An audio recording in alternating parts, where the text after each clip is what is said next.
بسم الله الرحمن الرحيم. النهاردة هكلمكم عن الأعداد. في عندنا نوعين من الأعداد، في أعداد رقمية وفي أعداد اللي هي بالترتيب. الرقمية اللي هي 1 2 3 4 5 وهكذا، ترتيب الأول التاني التالت الرابع. في اللغة المصرية القديمة مفيش عندنا أي معادلة حسابية ظهر فيها قيمة الصفر. ظهر عندنا من 1 ل1,000,000 بس قيمة الصفر لم تظهر في أي معادلة حسابية. فهنبتدي كده نعرف الأعداد من 1 ل9 أو من 1 ل10. واحد القيمة الصوتية transliteration، 1 العلامة، سن أو نو 2، خمت 3 الدلالة التصويرية، فدو 4،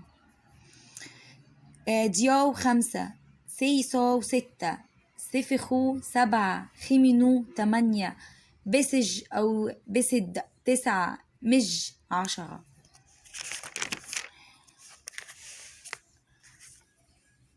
عايزين بقى نقول ايه مثلا بعد نقول مثلا 11 12 13 كده، فهنقول هنحط اللي هي مج ونحط ايه رقم 1، فدي كده 11.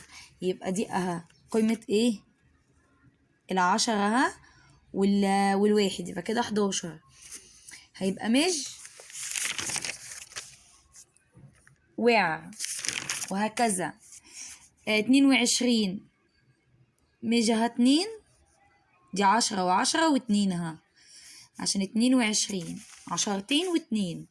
33 اهو هنحط ادي 1، نحط 3 عشرات، ادي 1 2 3، وعشان 33 30 و3. عايزين نقول 134، يبقى 100 يعني ايه؟ يعني شت، تتكتب كده.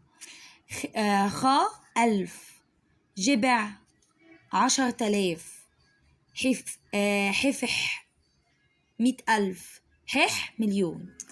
طب عايزة أقول 134، يبقى هقول ايه؟ هجيب القيمة التصويرية بتاعة الشت، ادي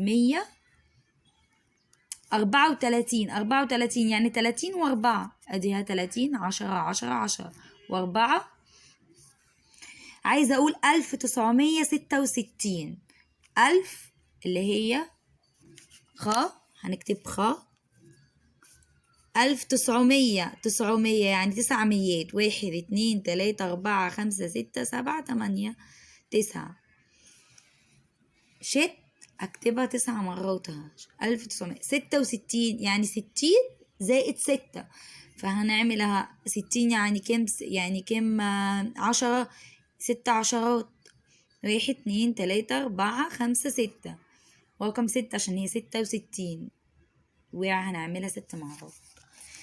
طب اللي هي بقى الأعداد الترتيبية، الأول التاني التالت الرابع، هنكتبها ازاي؟ تبي الأول، تبي الرجل الأول.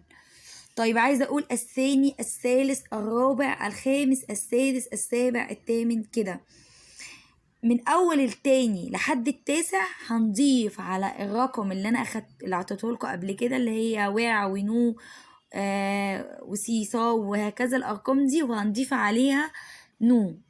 يعني مثلا الثاني سن نو، الثالث خيمة نو، الثالث فدو نو، الرابع فدو نو، دياو نو الخامس، سيصاو نو السادس، سفخو نو السابع، خيمينو نو الثامن، بسج نو التاسع. طب العاشر هنضيف على المش مح، هيبقى مش مح العاشر.